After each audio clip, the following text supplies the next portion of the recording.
Acondicionamiento y confort 1. Unidad 1. Confort y clima.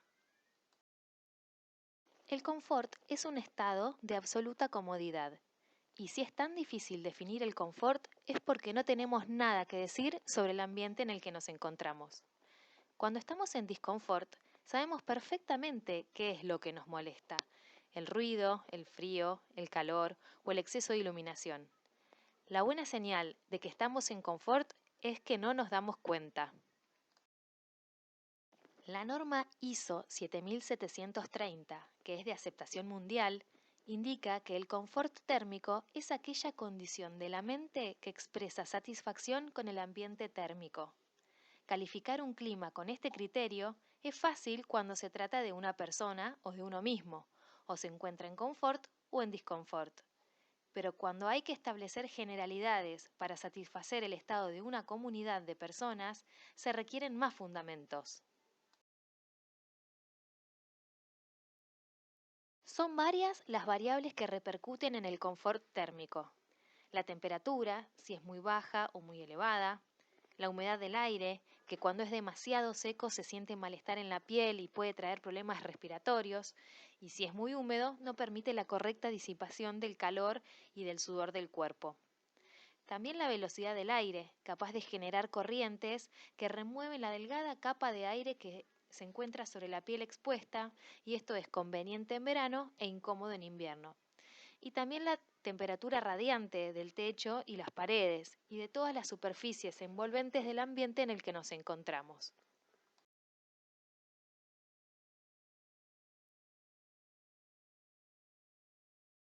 Además de estas características del entorno, también influyen las percepciones de cada individuo. Estas variaciones de la percepción dependen del metabolismo o actividad metabólica, que es la transformación de la energía que ingerimos en forma de alimentos y nuestro cuerpo lo transforma en actividad y en calor.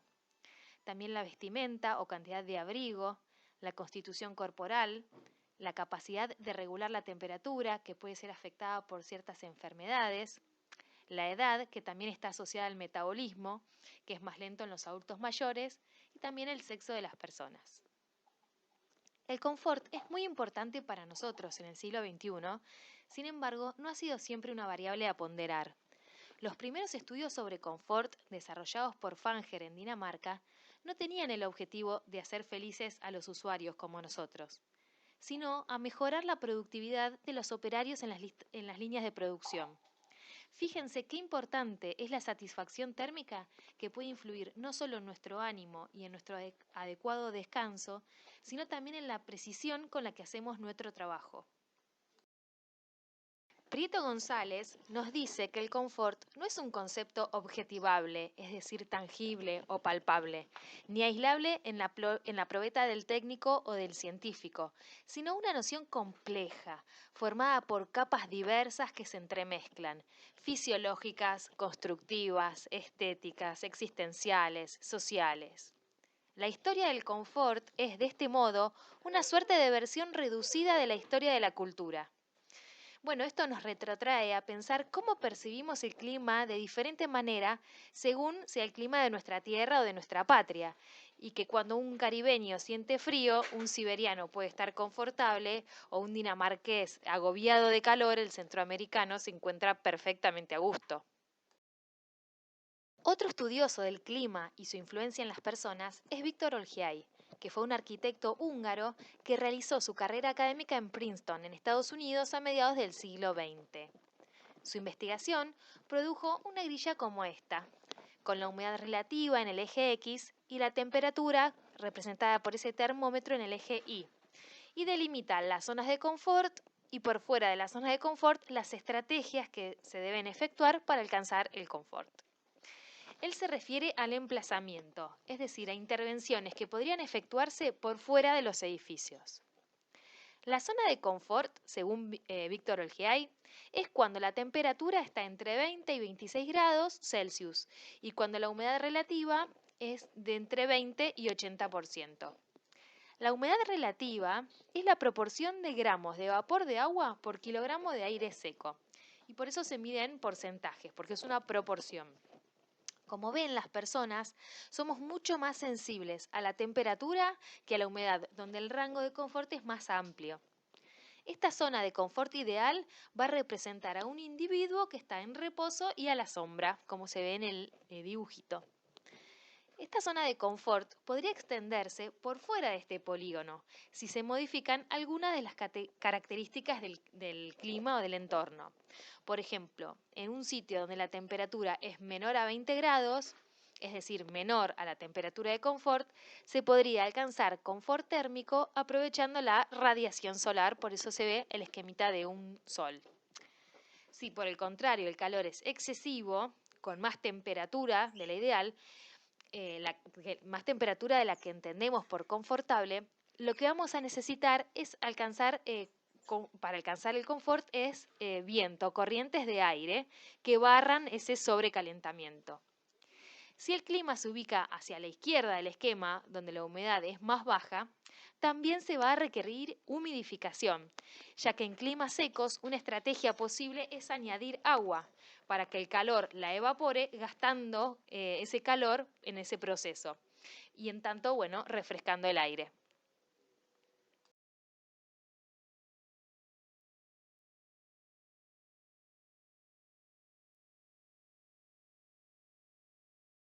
En este esquema tenemos un diagrama ciclométrico que se organiza de esta manera.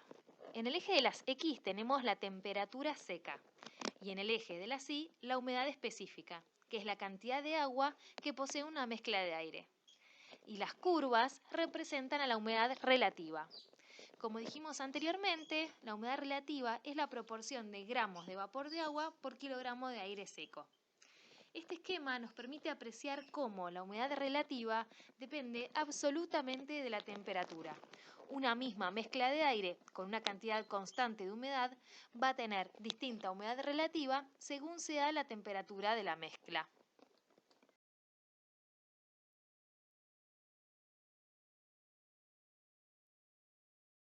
Ejemplo, tenemos una mezcla de aire con temperatura de 10 grados Celsius, que está saturada, es decir, que tiene el 100% de la humedad que puede contener, con 8 gramos de vapor de agua por cada kilo de aire seco.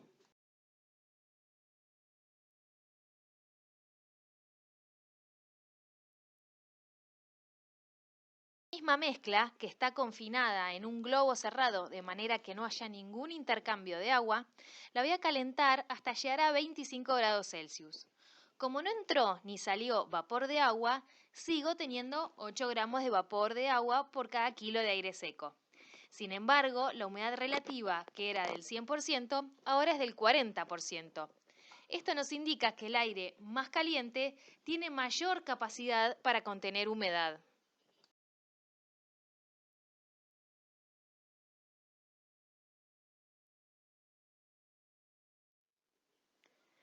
Ahora supongamos que es verano y tengo otra mezcla de aire a 35 grados con 70% de humedad relativa.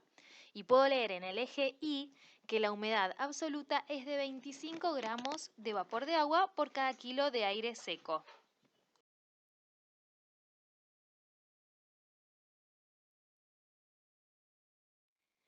Ahora voy a enfriar esa mezcla de aire con vapor de agua hasta llegar a una temperatura de confort, pongamos 25 grados Celsius. El aire se va a comenzar a enfriar a humedad constante, incrementando su humedad relativa a cada grado que reduzco. Aproximadamente cuando llegue a los 28 grados se va a producir la saturación de esta mezcla, que es cuando llegue al punto de rocío del 100%. Y el camino hasta llegar a los 25 grados deseados va a ocurrir con pérdida de agua por condensación. ¿Notaron este efecto alguna vez al encender el aire acondicionado?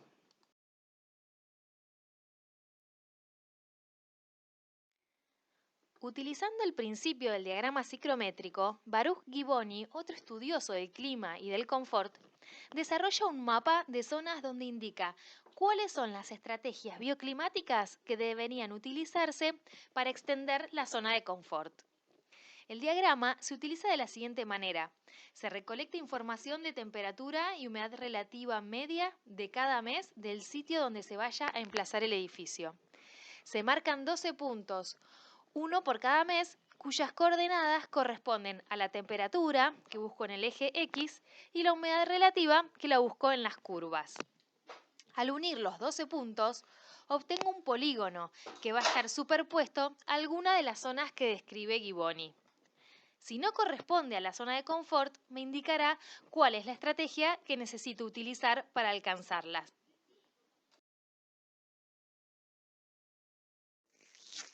En esta diapositiva les comparto algunos sitios donde pueden encontrar información del clima de diversas fuentes. En esta imagen vemos un planiferio y vemos que cada color representa a una característica climática de este planeta.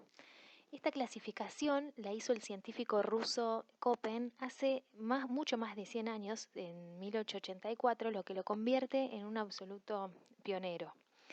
Él lo que hizo fue estudiar el clima de todo el mundo para clasificarlo en 7 categorías. Pero como verán, hay más de 7 colores porque a cada categoría tiene 4 posibilidades, 4 subdivisiones más. Las categorías que él propone son clima tropical lluvioso, clima seco, clima templado y húmedo, clima templado de invierno frío, clima polar, clima de tundra y clima de hielo permanente. Subcategorías que pueden afectar a estas 7 categorías principales son los climas con régimen de lluvia de todo el año, régimen de lluvias en temporada cálida, lluvias de monzón, que son esas lluvias con viento que ocurren en las zonas donde las corrientes cálidas reciben vientos de las corrientes frías, y las lluvias en invierno o en temporada fría.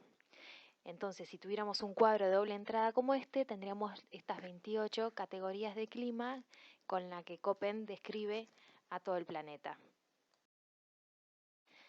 Damos por terminada esta primera clase, les agradezco su atención y su participación y les adelanto que el próximo tema es cartas solares y geometría solar.